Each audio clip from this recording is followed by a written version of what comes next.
quilters have an awful lot of little scraps around the house, and I'm no different than you if you're a scrap collector too. This is a sweet, cute, really fast little quilt that's made with a lot of little scraps, little odds and ends, little pieces that don't have any matched ones to make a 9-patch or any other kind of a block. So I made this sweet little quilt. The background is also pieced out of scraps, and then the squares or whatever shapes of scraps are placed on the layered quilt and stitched around. As you stitch to applique it on, you're actually doing the quilting too. So here's what the back looks like with the quilting. You can see it goes all the way through, and that's all the quilting that's in this. So that does help make it a really fast little quilt. A lot of these little pieces of fabric mean something to me. Here's a little piece of something that was my curtains when I was a little kid. Kind of funny that I still have it, but we quilters do save things a long time. Some of the pieces have centered items, like here's a little butterfly, pretty center of a flower. Other pieces are just what they were, just cut out of something that doesn't have a particular motif in it. A lot of different sizes and shapes, squares and rectangles mostly, but a few of the pieces have odd edges on them too. The stitching goes inside the edges, and then when you wash it afterwards, you've got kind of a nice little frayed soft edge. Great for little kids and even big people who like soft things like that. If you like this quilt, and I think it's pretty fun, I'll show you the details on how to make it. The background to this pieced quilt is made of really simple little blocks. The patches are cut 3.5 inches by 6.5 inches. That's the only patch size you need to know for this. And I made 2 different blocks. They might look like they're the same, but they're not. The blue or the green and the yellow are swapped on these. And so the blocks are set in vertical rows. I'll make multiples of these and set them in vertical rows, and multiples of this kind of block and set it in vertical rows. The quilt that I showed you earlier is set 7 blocks across by 6 blocks down, and it's 42 inches by 54 inches. You can adjust that size any way you want to. I chose that size because that's a size that fits a crib quilt real nicely, and that was a good limit to what I could easily sew in my sewing machine when I get to the quilting part. So here's another little quilt that I got started. This one's smaller. This one's set 6 blocks across and 4 blocks down for 36 by 36 inches. It'd be perfect for a baby quilt. So the top is pieced, and I layered the backing, the batting, and this quilt top, and I basted the layers together with safety pins, so it's perfect for sewing in your sewing machine. And then I grabbed some patches to put on here. Some of them have little motifs in them, and others are just, prints, stripes, whatever. And I just place them on here randomly, keeping in mind that that's how much I'm going to quilt around the edges of each of these patches. So if you leave them too far apart, you won't have enough quilting in your quilt to really hold it together well. And this will be a baby quilt someday, so it'll probably be washed a lot. So I want the patches close enough together to make it really secure. I place these anywhere I want to. Sometimes it's fun to put a patch across an intersection. It will make the quilt in the end look a little bit more complex when you don't see all of the seams for the really simple piecing of the blocks in the back. And it's kind of fun to put some things that in places where they contrast with the background. I'm just going to place a few on here, and I'm going to pin them in place. So if I ever cover up a pin with a patch, I want to be sure that I take the pin out, because when you sew around the edges, you don't want a pin stuck, trapped in the middle underneath there. I've actually done that several times, so heed this warning. So I put the pin on the top now to hold the patch in place. If it's a really big patch, I might want to put in a second pin, but I'm not going to do that today. So I'll just pin a couple of these on here. And if I don't have a pin right under it, I'll just move one that's nearby. I always think stripes and dots are fun to put on here. I think they kind of add to it, and that way you don't have only motifs on here. You could make this for the larger quilt. It doesn't necessarily have to be little kid things, because that 42 by 54 inch quilt is really big enough to be a lap quilt for a teenager or an adult. So I'll just put a few more on here. And like I said, I really do like to cover up the intersections. It just kind of makes it a little bit more fun and complex looking. Let's see, let me put this guy over here. And I'm turning some of them sideways so that there's not necessarily an up and a down to this. I find that quilts wear a little bit better if I don't always have an up and a down to it, so you can turn it any which way and use it, and then it'll wear all the way around the edges instead of just on one side. So just a couple more for starters.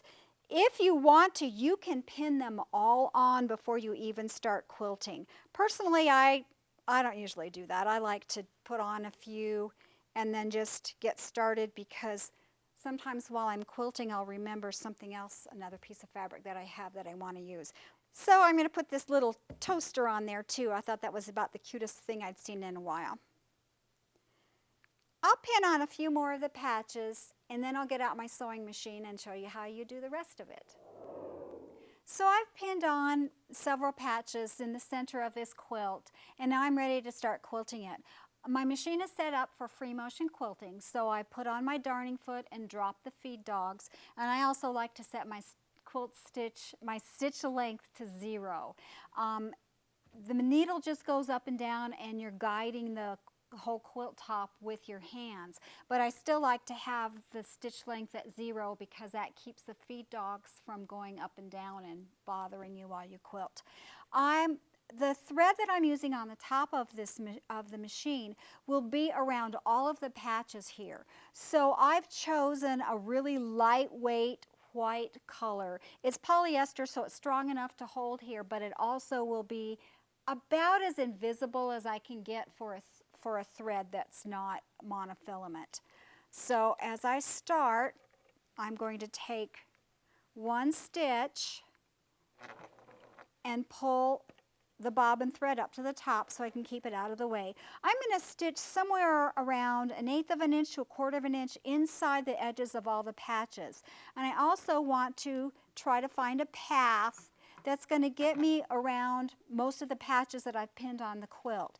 That means that I might need to double track over some of the stitching that I've done, and then I'm going to shoot out across the background to go to another patch and go around it. It's kind of free form, and I don't worry about it. It's not like this is a quilt that's super fussy or traditional or anything. It's just kind of a fun quilt and a great way to start getting really comfortable with free motion quilting. You can start with a bunch of little short stitches, maybe 1/4 of an inch of little short stitches, which I will do right here. And then you can cut the threads off if you want to. My preference is to leave them long, and when I'm all done with my quilting, I'll thread those threads into a large-eyed needle and then bury them in the batting layer of the quilt. That's just my preference. So here I am going around the edges of this first patch, trying to do sort of straight lines, but if they aren't straight, it kind of doesn't really matter. And I'm going to come back to where I started, so I know I've gone all the way around that particular piece. I definitely am going to check that I took a pin out from underneath those. You don't want any pins under there that get trapped or that are underneath there, and you're going to break your needle when you hit them. So now I have to figure out which patch I'm going to go to next. I think I'll come back across here and up to the orange dot patch. So I'm just going across the background, and I might need to hold that edge of that patch down. I could have glued it if I'd wanted to, but I didn't. And it looks like now I'm on the edge of the orange patch, and I'm going to just go around it. I'm watching where my pins are, so I'm sure not to run into them. And now I'll scoot that pin to the side and do this next edge of the orange patch. If they get a little bit out of shape, it doesn't matter because this is going to be a real free-form quilt with raw edges anyway. Got a little tuck in that one, and I don't think any little kid who has this quilt is going to be bothered by a little tuck. And now I'm going to come across the background again to the toaster. And I missed the edge, so I'm going to back up, get back on it. I'm hoping you're seeing that this is just pretty free and easy and loose and nothing much to worry about with this. I took that pin out. I'm going to go around the toaster, and when I get to the bottom of that, I might just go off to another patch before I've completely gone around the toaster piece. So I'm going to come across to another patch. This is the only quilting that'll be in this quilt is what's holding these patches down. So you want to be sure they're close enough and you're getting enough quilting to really hold this together. I should take that pin out now because going backwards would be a time I might actually stitch across the pin and break my needle. So I'm going to get rid of it. Now I'm going across the bottom of this patch and up. Now that I'm partway up this, I think I might skip across to this striped piece. You can see I'm just making up this path as I go along. And it doesn't really matter if your stitching isn't an equal distance from the edge of the patches, because when I'm all done with this, the quilt will be washed and all those little edges will be frayed. So some of the edges will come up and hide the stitching, and you won't really be able to tell how far away it is from the edge. So I'm going on around this patch, across the top, and I need to get back over to the ladybug one to finish the last side of it that I hadn't completed before. So I've made 2 trips across the background between there, and that works out just fine. Whatever it takes to do this in as continuously as you can. And I need to get back up to the toaster patch and finish going around it.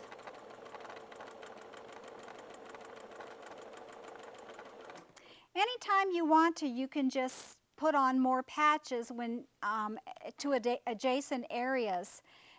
Leaving this underneath my sewing machine, I can put patches wherever I want to and add them on down below or up above, and there's plenty of room to do that while the quilt is still in your sewing machine. I'm going to finish going around this one, back up to here. And I'm just going to finish this off. If you sew yourself into a corner or find a place that you want to stop, just go ahead and stop. And then you can start on another patch when you start up again.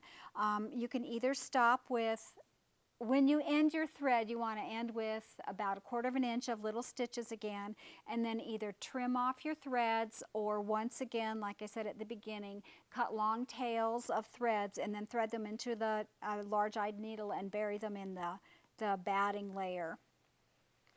So you can see over here that I've gone across the background in a couple of places, so you want to be sure to pick a thread color that is okay with you if it shows.